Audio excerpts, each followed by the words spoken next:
नमस्कार, आप देख रहे हैं न्यूज नेशन और मैं हूं आपके साथ पंकज मिश्रा।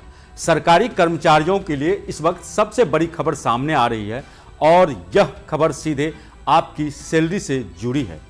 जुलाई से महंगाई भत्ते यानी डीए में करीब 3% तक की बढ़ोतरी होने की उम्मीद तेज हो गई है।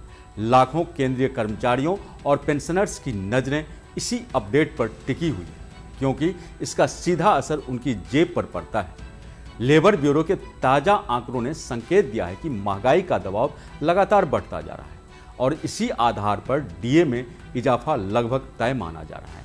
ऐसे में अब हर कर्मचारी यह जानना चाहता है कि आखिर उसकी सैलरी में कितना फर्क आने वाला है और यह बढ़ोतरी कब लागू होगी। दरअसल औद्योगिक श्रमिकों के लिए जारी उपभोक्ता मूल्य सूचकांक यानी CPI IW के आंकड़े डीए तय करने में अहम भूमिका निभाते हैं। मई महीने में यह इंडेक्स बढ़कर 150.8 तक पहुंच गया, जो अप्रैल के 149.9 से ज्यादा है। यही बढ़त बताती है कि महंगाई का असर पड़ रहा है और कर्मचारियों को राहत देने के लिए डीए में वृद्धि जरूरी है। जानकार मान रहे हैं कि इस बार कम से कम 3% का उछाल तय है। अगर ऐसा होता है तो मौजूदा 7% डीए और ऊपर चला जाएगा। पहले ही सरकार 2% की बढ़ोतरी कर चुकी है। इससे पहले डीए 58 से बढ़कर 60% हुआ था। अब नया इजाफा कर्मचारियों के लिए एक और राहत लेकर आएगा, खासकर उन लोगों के लिए जिनकी आय पूरी तरह नौकरी पर निर्भर है। अब बात करते हैं 8वें वेतन आयोग की, जिसका इंतजार भी तेजी से बढ़ रहा है। माना जा रहा है कि इसकी सिफारिशें अगले साल के अंत तक लागू हो सकती हैं, लेकिन असली फायदा जनवरी 2026 से मिलने की उम्मीद है। इसका मतलब यह है कि कर्मचारियों को 18 से 24 महीने का अरियर एक साथ मिल सकता है, जो एक बड़ी रकम होगी। खास बात यह है कि जुलाई 2026 के बाद 7वें वेतन आयोग के तहत मिलने वाला डीए आगे चलकर अरियर में बदल सकता है।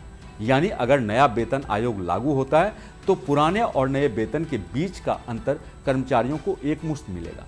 यही गणित थोड़ा जटिल जरूर है, लेकिन कर्मचारियों के लिए फायदे का सौदा साबित हो सकता है। अब सबसे बड़ा सवाल, इस बार डीए बढ़ोतरी का ऐलान कब होगा। आमतौर पर सरकार साल में 2 बार डीए रिवाइज करती है। जनवरी और जुलाई में इसे लागू किया जाता है। हालांकि घोषणा में थोड़ी देरी होती है, लेकिन पैसा हमेशा तय तारीख से ही मिलता है। इस बार उम्मीद जताई जा रही है कि दिवाली के आसपास यानी अक्टूबर में इसका औपचारिक ऐलान हो सकता है। अगर ऐसा होता है तो त्योहारों से पहले कर्मचारियों को बड़ी खुशखबरी मिल सकती है। कुल मिलाकर बढ़ती महंगाई के बीच डीए में बढ़ोतरी राहत का काम करेगी। अगर आपको हमारा यह वीडियो पसंद आए तो इसे लाइक और शेयर करें। साथ ही साथ हमारे चैनल न्यूज नेशन को सब्सक्राइब करना ना भूलें, ताकि देश दुनिया की हर अपडेट आप तक सबसे पहले पहुंचती रहे। धन्यवाद। आपके मोबाइल पर तुरंत आएगी ब्रेकिंग न्यूज। स्क्रीन पर सबसे पहले दिखेगी बड़ी खबर। देश दुनिया की हर खबर एक जगह। अब आपके मोबाइल पर तुरंत फटाफट इंस्टॉल कीजिए न्यूज नेशन ऐप और रखिए खुद को अपडेट।